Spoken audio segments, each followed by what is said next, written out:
with you because this is the first time that we've had Discovering God since March the 8th of last year.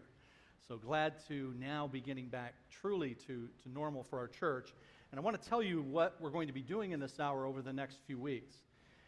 These 2 weeks, today and next week, I'm going to be doing just 2 weeks, a series called The Wisdom Pyramid. You see that up on the screen. And that's so titled because there's a book by that name that I'm going to recommend to you. And it addresses a topic that I wanted us to cover in these first 2 weeks. I'll explain why. But then 2 weeks from today, I will not be in the auditorium. I'll be in a classroom, and I will have those who have not taken our newcomers orientation with me. If you've never taken our 4-week newcomers orientation, we're offering that starting 2 weeks from today. So I encourage you to register for that so we know how many notebooks to make for it. You can do that on our website very easily. There's no cost. We just want to know how many. And if you've never taken the newcomers orientation, then do that. It gives you information about our church, helps you make a decision as to whether or not this is the place that God would have you to grow and serve. No obligation. We don't hassle you after that to see if you're going to join the church or any of that. Gives you the information, and then you prayerfully make a decision about it. That's 2 weeks from today. So, since I'll be doing that, there are going to be a couple of other things going on as well. Our young adults are going to have their own class for 4 weeks, starting on that day as well, 2 weeks from today, our Crossroads group. And in the auditorium then, we're going to have part of that 4 weeks.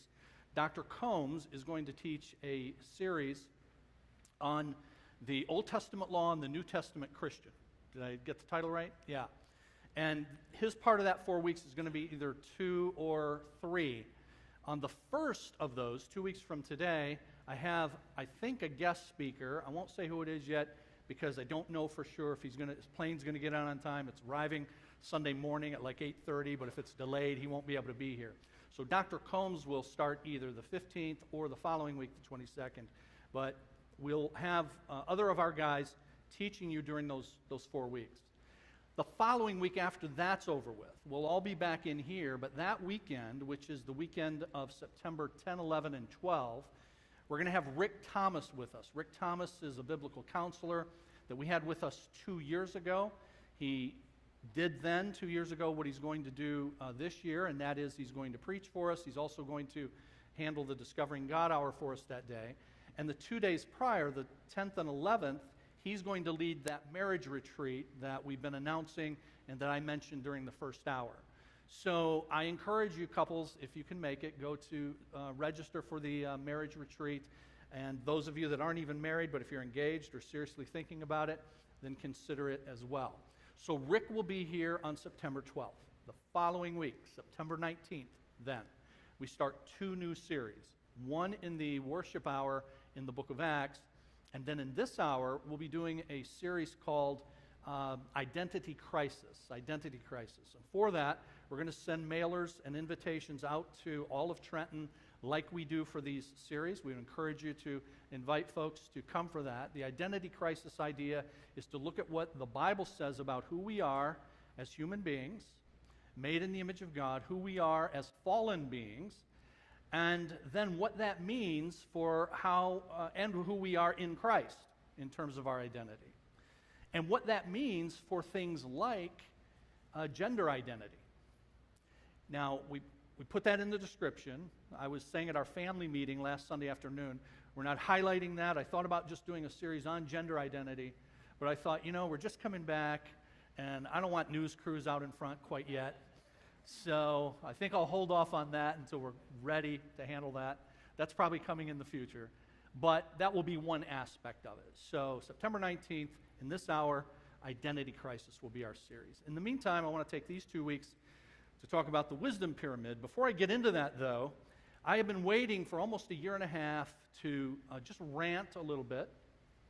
So this is what is sometimes called a point of personal privilege, for me to just rant a bit about something I experienced during the whole kind of COVID shutdown and then the semi-shutdown. And it has to do with me having to go shop at a grocery store. Because as those of you know that have been with us for any length of time, I really don't do that. I don't like to do it. When Kim does it and does it very well, If she needs me to run and get something, I need very explicit instructions for what it is I'm supposed to get and where I'm supposed to go. And I try to go in and leave. Well, one of the things that happened during COVID was that mom and dad, actually my in-laws, but I treat them like mom and dad, call them mom and dad, they call me their son, and I'm very thankful for that. And I started doing some shopping for dad and mom. And I started going to the Meijer in Flat Rock. And as I started to do this, though very happy to shop for dad and mom, this experience shook my faith in humanity. Now, it would have shaken my faith more had I had much to begin with. I don't have a whole lot of faith in humanity to begin with. But it started, just in the parking lot. I pull into the parking lot. We're at the beginnings of the pandemic. And, we had to wear masks. And at the beginning, people were being very careful, wiping off surfaces, do you remember we were wearing vinyl gloves? Well, here's the thing. Maybe it's just me, but I just thought when you're done with the paper mask or you're done with the vinyl gloves, you could put them in one of the receptacles at the entrance or that are hanging on poles all over the parking lot. But no. We have vinyl gloves and we have masks laying in the parking lot. Anybody else experience that? All right. So it started that way. You see that when you're pulling in. I want to park the car, and I noticed that as people park their cars, maybe it was worse during the pandemic, but the yellow lines are pretty much just suggestions for where you park your car and how you park it. And there are a lot of people who really don't have cool cars, but who think they need to do the diagonal park and take up 2 spaces. I'm going to do that with my 03 Taurus one of these days, just see what kind of rise I get out of people. But then you go inside. When you go inside, they have the carts there, and it turns out they have 2 size carts. They got the big carts, the large carts, and they have the small carts. Now, the large carts and the small carts will play a role a little bit later. How do you identify the cart that, as you choose whether you're going to be shopping a lot, big cart, not that much, small cart? I want to know from you shoppers, how do you identify the cart that does not have the bad wheel? Because apparently people know how to identify it because I'm the only one who has it. Every time I choose a cart, it immediately has the bad wheel. Every stinking time. But nevertheless, I soldier on. One of the other things that shook my faith, though, is that when you're pushing the cart, do you think it would be a good idea for folks to consider while you're doing that there still may be other people in the store? So that as you come around the end of an aisle on, say, 2 wheels, I might be there. As you make an abrupt stop because you remembered you needed something back at the other, there might be somebody behind you. The store did not empty out just because that came up. And then when you get into the aisles themselves, at the beginning especially, bare shelves, especially in the paper aisle. Rations. I still have not figured out for sure why toilet paper was in such short supply. I have a theory that because people were not going to work, they could no longer steal toilet paper from work. And so more people were buying toilet paper than were accustomed to doing that. That's just my theory. But I do know that some of you need to repent of hoarding.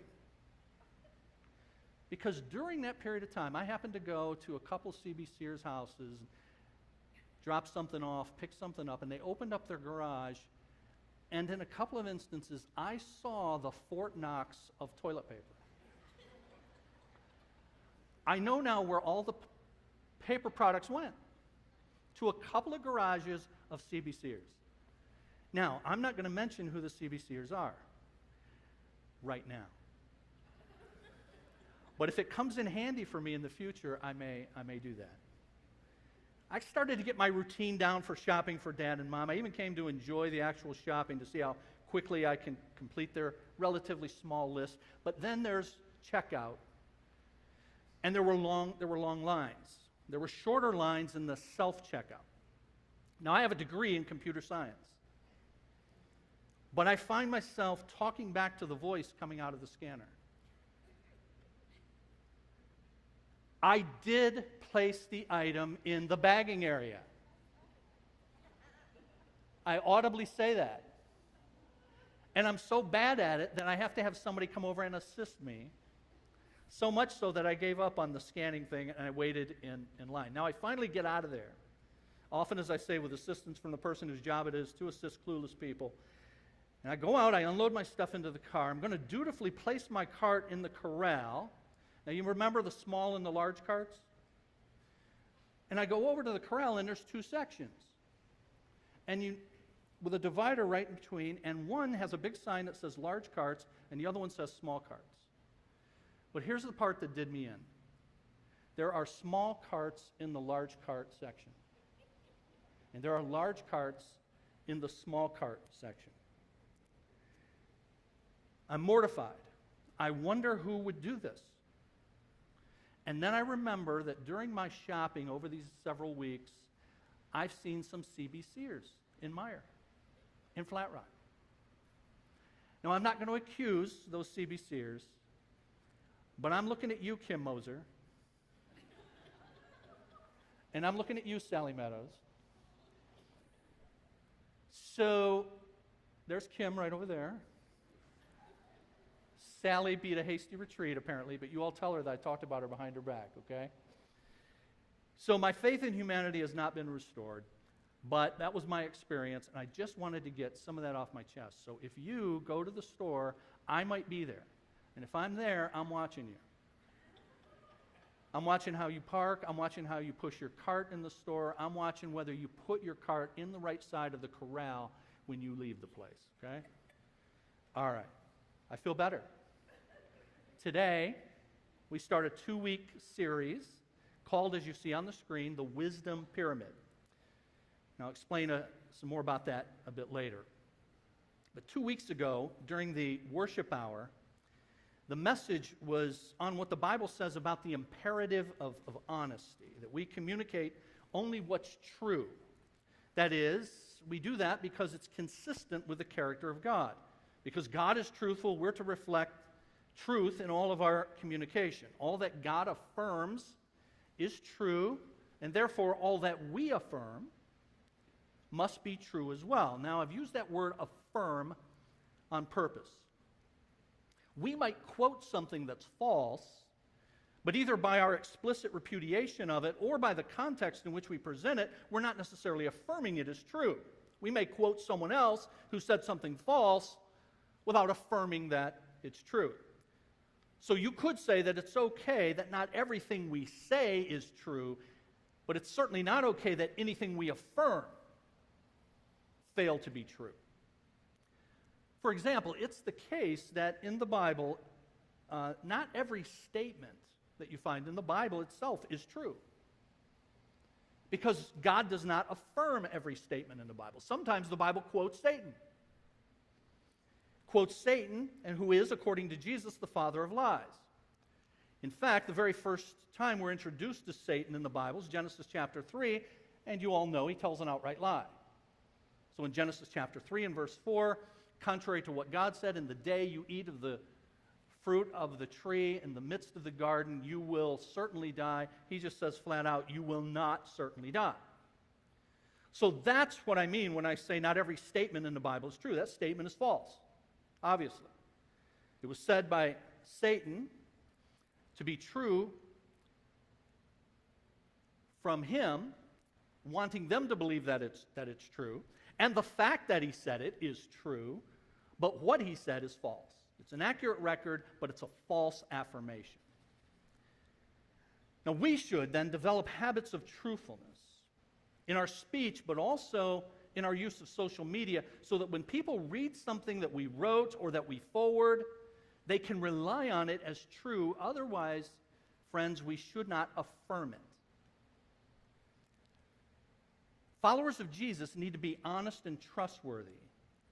And that necessity is seen in something Jesus said about taking oaths in the Sermon on the Mount. This is what Jesus said. I have it on the screen. You've heard that it was said to people long ago, do not break your oath, but fulfill to the Lord the vows you have made. But I tell you, do not swear an oath at all. either by heaven, for it is God's throne, or by earth, for it is his footstool, or by Jerusalem, for it is the city of the great king. And do not swear by your head, for you cannot make even one hair white or black. All you need to say is simply yes or no. Anything beyond this comes from the evil one. So what's going on there? This is Jesus talking about the need for us to be absolutely truthful people. I want to take a little bit to explain it. There's an ancient document called the Mishnah, which was compiled before the time of Jesus. It was written as a catalog of traditions that were handed down by Jewish religious leaders, and it contained a whole section that was devoted to oaths, and when they're binding and when the oaths are not binding. According to one commentator, the swearing of oaths had degenerated into a system of rules as to when you could lie and when you could not. The results were incredible. There was an ongoing pandemic of frivolous swearing. Now, when it says swearing, it's not cursing, but it's as in swearing an oath. And oaths were continually mingled with everyday speech. By your life, people would swear an oath, or by my beard. Or they would say something like, may I never see the comfort of Israel if I fail to fulfill this vow. There was an inevitable trivialization of everyday language and integrity. It became common practice to convince another that you were telling the truth, but all the while lying by bringing some person or imminent object into reference and swearing on that or them. For instance, one rabbi taught that if one swore by Jerusalem, one was not bound. But if one swore toward Jerusalem, then what you said was binding. Evidently, because doing it toward Jerusalem implied something about the name of God. And all of that produced in the people a spiritual kind of schizophrenia. I'm not telling the truth, but I'm not lying. And that's what was going on in Jesus' day. And that's why he says what he does. That's what he's correcting. This whole system of oaths was built on the ubiquity of lying. That is, people lie so much that they required oaths to back up their claims. In fact, we see our tendency to lie, humanity's tendency to lie, in the fact that God himself took oaths. Now, I'm going to explain, so just stay with it, but the fact that God takes oaths is actually an indication of how prone we are to lie. But first, let's just see the fact that indeed God did swear oaths. Genesis 22, I swear by myself, declares the Lord, that because you have done this and have not withheld your son, your only son, I will surely bless you. Hebrews chapter 6, God confirmed his promise to Israel with an oath. Psalm 132, the Lord swore an oath to David, a sure oath he will not revoke. So why is God doing something that he tells us, Jesus said, not to do? John Stott said, it's not to increase God's credibility, but to elicit and confirm our faith in what he says. Another commentator says, God does not take oaths because his credibility is in doubt, but because we, having told and heard so many lies, have learned to be doubters.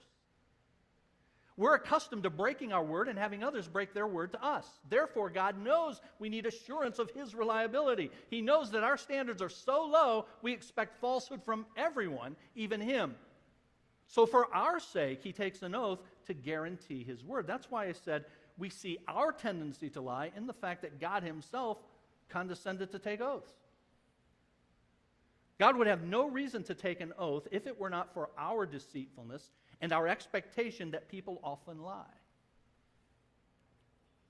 Now, the fact that God often took oaths is testimony to the fact that we're accustomed to lying and being lied to, but what do our oaths show about us? They show that we don't think we can be trusted, so we have to give some extra oomph to our promises. Take, for example, a father who on Thursday says to his child, if you help me clean up the yard today, I'll take you out for ice cream on Saturday. And the child may reply with something like, do you promise? Now, the request of the child for a promise is a testimony against us. It shows the child has learned she cannot entirely trust her father's word. In the past, she cleaned up the yard, never received the ice cream. When the child points this out to her father, he says, I forgot, or something came up, or you should have reminded me. So the child has learned to seek a guarantee. When she asks, do you promise, she means, do you mean it? Can I count on you?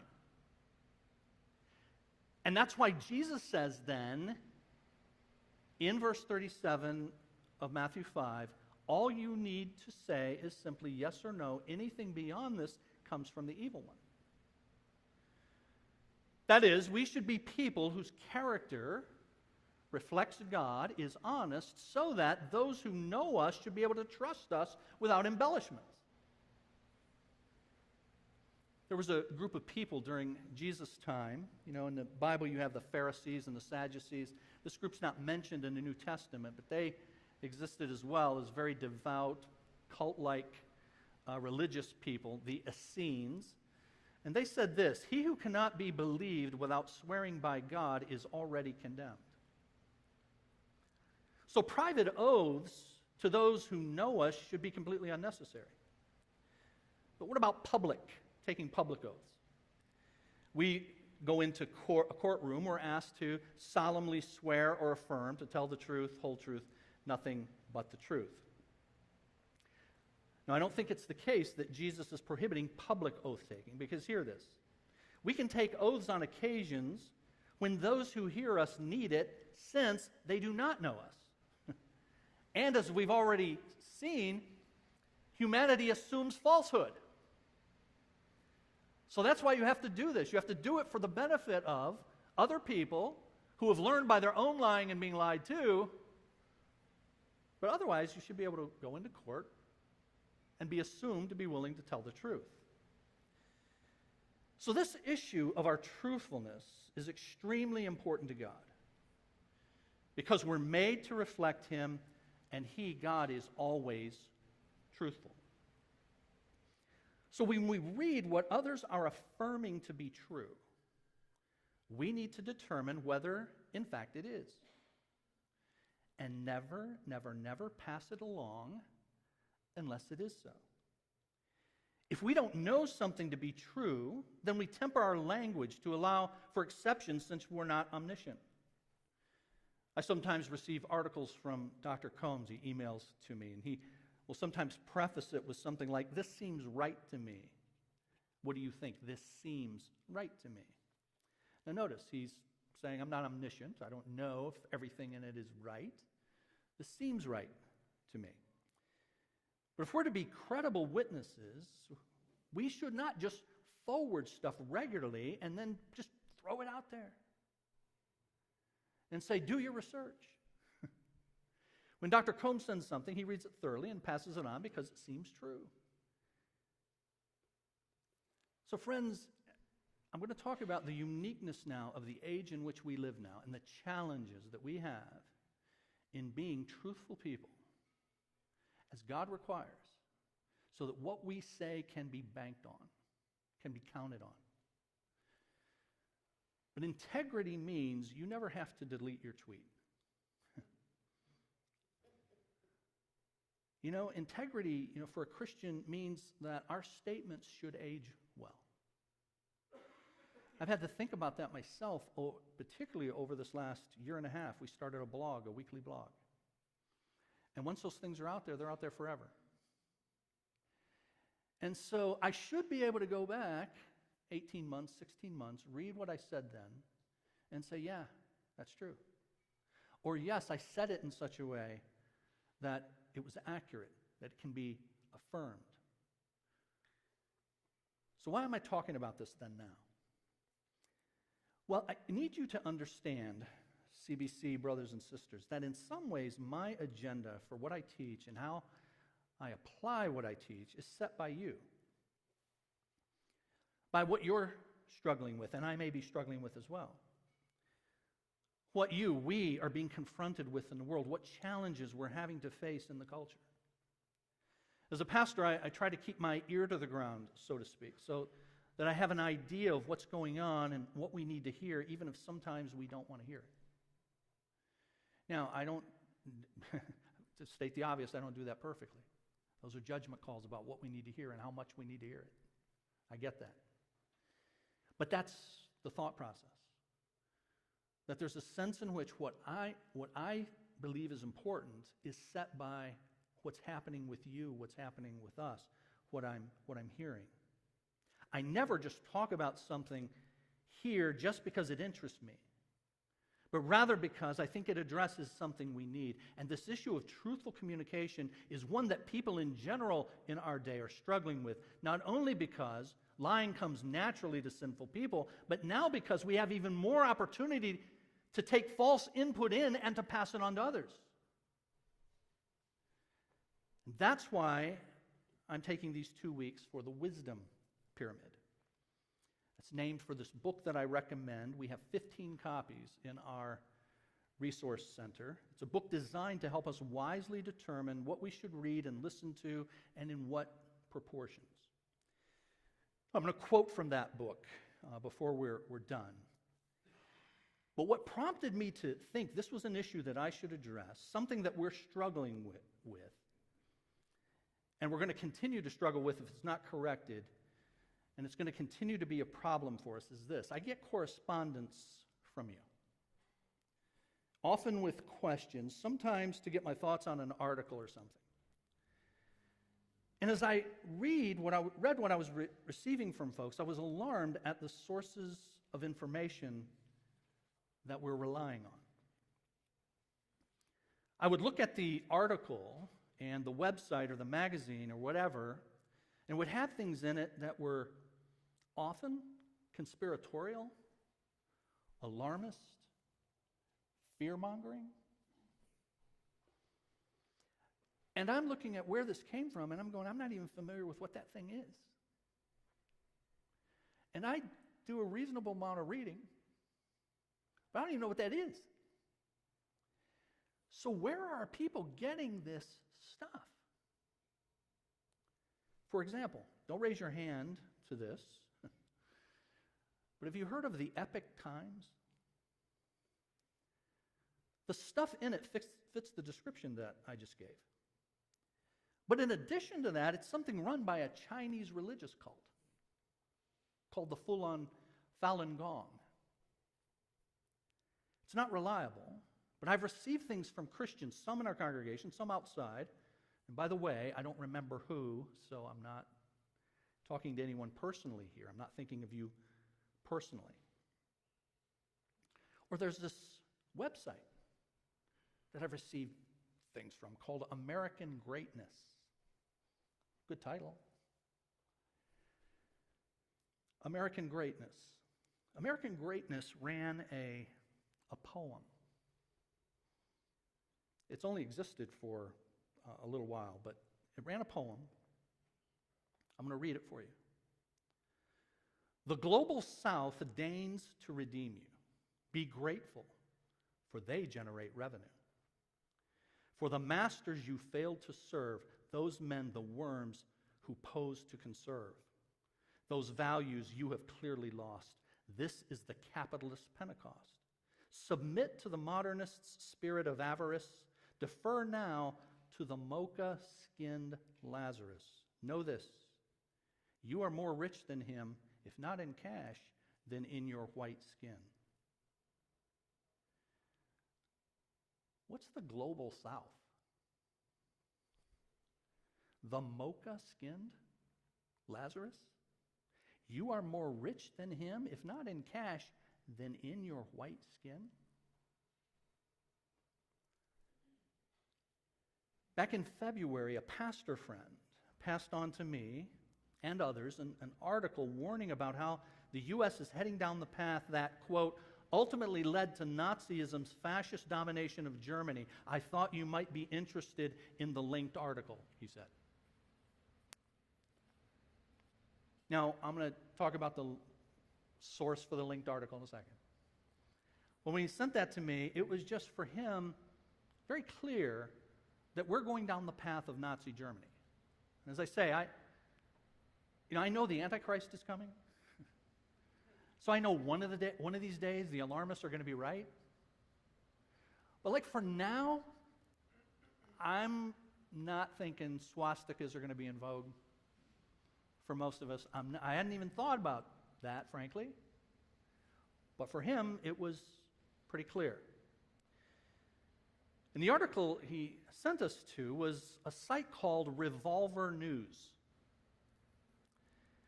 That article and other articles on that site were like I described earlier, the fear-mongering, the alarmist, the conspiratorial. Revolver News. Had no idea. It turns out Revolver News was started last year by a guy named Darren Beattie. He was a speechwriter in the Trump White House, but he was fired in August of 2018 for having spoken at a conference in 2016 alongside white supremacists.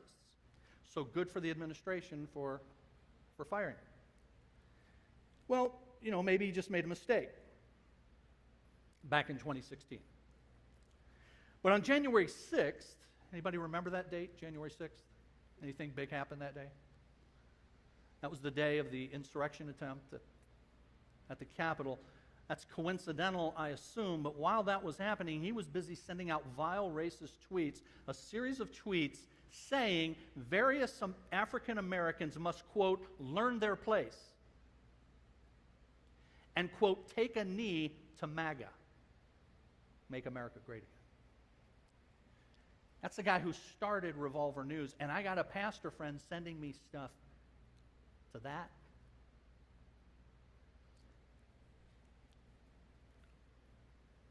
The list could be very long. Breitbart is run by a guy named Steve Bannon. Google it. So now the alarm for me was what I was reading, and also the fact that although, as I said, I read fairly widely, my reading had never taken me to these places, but my friends are all getting their news, not all, many are getting their news from these sources. Now, I wrote a blog some months ago on how when you get online, friends, where you go, the sites you go to is being tracked. Do you understand that? So that a profile of you is being developed. So you start out and you're interacting on Facebook or whatever you're doing, and they gather that you're a religious type and that you're a conservative type. And so the algorithm now is programmed to try to feed you stuff that they think will be clickbait for you. So then stuff comes up and you see this headline and you go, what? And you click on it. When you click on it, it takes you to Epic News, or it takes you to Revolver News, or it takes you to whatever. And then you read it and your mouth agape, and you forward it to some people, and you keep clicking, and they keep profiling, and they keep sending you more stuff. All stuff to send you deeper and deeper into the rabbit hole. That's what I said in that blog. I would encourage you to read that because that's what happens. And it also explains why I don't get that stuff. Because I don't click on that stuff. One of the suggestions that I'll make next week is don't click. Don't click on the clickbait. And if you don't click on the clickbait, then your profile is different. And you get fed different stuff. And beyond the concerning sources is the fact that some of us only get our news, some only from one source. I think it was about 10 years ago that I heard columnist David Brooks on television talking about the information silos that we're now divided into. You know what he means by that? That we've all got our own little areas where we get our information. So now we have so much information available through cable and social media and radio that now I can choose the one that tells me what I want to hear. Back when I was a kid, you didn't have that. You had 3 channels. You had 3 networks. I thought when we had this now opening up of cable that this would be actually a good thing because it would democratize information more, and it would mean that the networks couldn't just feed you whatever. I get all that because they did feed you whatever for a long time. But now what has happened is it's created these silos. So now you, I, any of us can just go to the places regularly that just tell us more and more of what we want to hear. And so David Brooks commented on that, and he said he'd heard, and he kind of chuckled. He says, but I hear, and this is about 10 years ago, that some people, now he mentioned Fox News, but this could apply to CNN or MSNBC or anybody that you just go to for your stuff and you keep it on 24/7, that it's on all the time so that the logo is kind of burned into the screen down at the bottom. And he chuckled. But you get the idea. And you see, that's new in our day. It's new that people have the option to do that and are increasingly doing it. So just go to my go-to source, put it on, and then almost subliminally, in the background, whether I'm at work with the radio on with the angry radio guy talking, or whether I have the TV on at home and I've got it, whoever it is, every day, I may be busy, I may be doing stuff, but I'm catching the worldview that I'm supposed to catch. I'm increasingly alarmed by it, scared by it. A couple of weeks ago, I was in the Chicago area and attended a pastor's meeting, and we were sitting around a bonfire after, and the guys were talking about, anybody want to guess what they were talking about? If you read my blog this week, they were talking about critical race theory. Now, mind you, pretty much none of us really know what critical race theory is, but that doesn't stop us from talking about it. And this brother and I were talking, not debating, not arguing, just talking, and he told me that he listens to one guy all day when he's at work.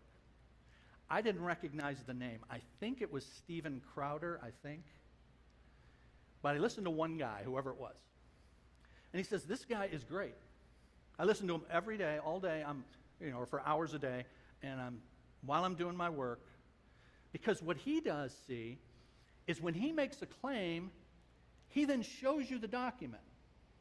So while I'm working and he says, hey, so here it is, and he puts it up on the screen, I stop and I take a look, and I go, yeah? And then I move on. Okay? That's his level of research. Okay, yeah? Stephen just told me, or whoever it was, just told me the truth. Well, all that person did was just feed you the quote they wanted to feed you. It may be true. It may not. But being able to just glance at it and go, oh, yeah, doesn't qualify as actually researching the thing. So because of all of this, I was glad to see the Wisdom Pyramid published. I'm going to offer some thoughts from the book next week on how to balance and improve our information intake. But for now, I want to introduce you to what it says. It says our world has more information but less and less wisdom. More data, less clarity. More stimulation, less synthesis. More distraction, less stillness. More pontificating, less pondering. More opinion, less research. More speaking, less listening. More to look at, less to see. More amusements, less joy. We have vertigo from the barrage coming at us from every direction every day. We're nauseous from the tilt-a-whirl nature of our constantly changing, always unstable world described in often contradictory and whiplash-inducing feeds of fragmented and partisan news. Our ears are bleeding from the screeching multitudes who daily assault our senses. Everyone has a megaphone and no one has a filter. Our eyes are strained, brains overstimulated, souls weary. We're living in an epistemological crisis. It's hard to know if anything can be reliably known. We are resigned to a new normal where the choice seems to be trust everything or trust nothing. Or maybe the choice is trust nothing or trust only yourself, a seemingly logical strategy, but one that sadly only inflames our epistemological sickness. How can one flourish in a world like this?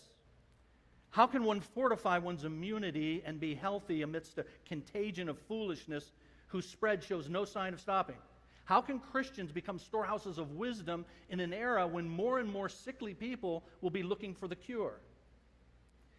We need a better diet of knowledge and better habits of information intake. To become wise in the information age, where opinions, sound bites, diversions, and distractions are abundant, but wisdom is scarce, then we need to be more discerning about what we consume. We need a diet comprised of lasting, reliable sources of wisdom rather than the fleeting, untrustworthy information that bombards us today. A diet heavy on what fosters wisdom and low on what fosters folly. The food pyramid. Y'all remember, some of you remember the food pyramid? That was introduced by the United States Department of Agriculture in 1992. It was designed to help people understand the folly of eating only French fries, soda, and candy, and the wisdom of eating grains, fruits, and vegetables. The food pyramid was a brilliant visual guide for healthy eating habits, offering guidance for how many servings of each group helped form a balanced diet. We need something similar for our habits of information intake. We need guidance for how to daily navigate the glut of information available to us, an ordering framework for navigating the noise and the mess of our cultural moment. We need a wisdom pyramid. The Oxford Dictionaries declared post-truth to be the international word of the year in 2016, just 5 years ago. Post-truth, that's after truth. And post-truth they defined as, quote, relating to or denoting circumstances in which objective facts are less influential in shaping public opinion than appeals to emotion and personal belief. The new post-truth normal was underscored in early 2017 when Time posed the question, is truth dead? On its cover. And that cover was designed in such a way to mirror a Time magazine cover from 50 years earlier that asked the question, is God dead? And those two covers, even though they're half century apart, they tell an important story. Without God as an ultimate standard of truth, all we have are truths. Your truth, my truth. Truths as interpreted by individuals, to each their own. You do you. It's no wonder the world is confused as it is. You do away with God, you do away with objective truth. But why are Christians so confused? I mean, I can see that from the world, but why do I get so many telling me I don't know what or who to believe? And I'm not talking about your Christian faith. I'm not talking about is Jesus God and did Jesus die for our sins? But I'm just being bombarded and I don't know what or who to believe. This onslaught of information posing as truth is having all kinds of negative effects. From the time of the introduction of the iPhone in 2007, there's been a precipitous decline in mental health, especially among young people. Generation Z, or iGen, as one psychologist called them. Now, those of you that are part of the Apple cult, Pastor Larry is in the back, and he's part of the Apple cult. He's a devotee of all things Apple. Dr. Combs is pretty close as well. He could be a high priest in the Apple cult also. I use Apple products. I have an iPhone. I'm not part of the Apple cult. Those guys are. Okay? But I mean no offense to just the iPhone and Apple products. Just smartphones, just having at your fingertips all of this information. And I understand that correlation is not causation, but it's probably not coincidental that so many of our young people are now having so many struggles. That psychologist who coined that term iGen wrote a book in 2017. Here's the title. iGen, Why Today's Super-Connected Kids Are Growing Up Less Rebellious, More Tolerant, Less Happy, and Completely Unprepared for Adulthood, and what that means for the rest of us. That's the title. Okay? But I think she's probably onto something. And I think we as Christians, as people of truth, need to take a little bit of time to talk about the information that we're taking in and go on a diet based upon a wisdom pyramid. That's what we're going to do. Now, I'm not one to brag, but I'm supposed to be done at noon. You may all check your watches and your iPhones, and you will see that it's exactly noon. And I've completed exactly what it is I wanted to say for today, and so we will be dismissed with this benediction. The Lord bless you and keep you. The Lord make his face shine on you and be gracious to you. The Lord turn his face toward you and give you peace. Have a great week.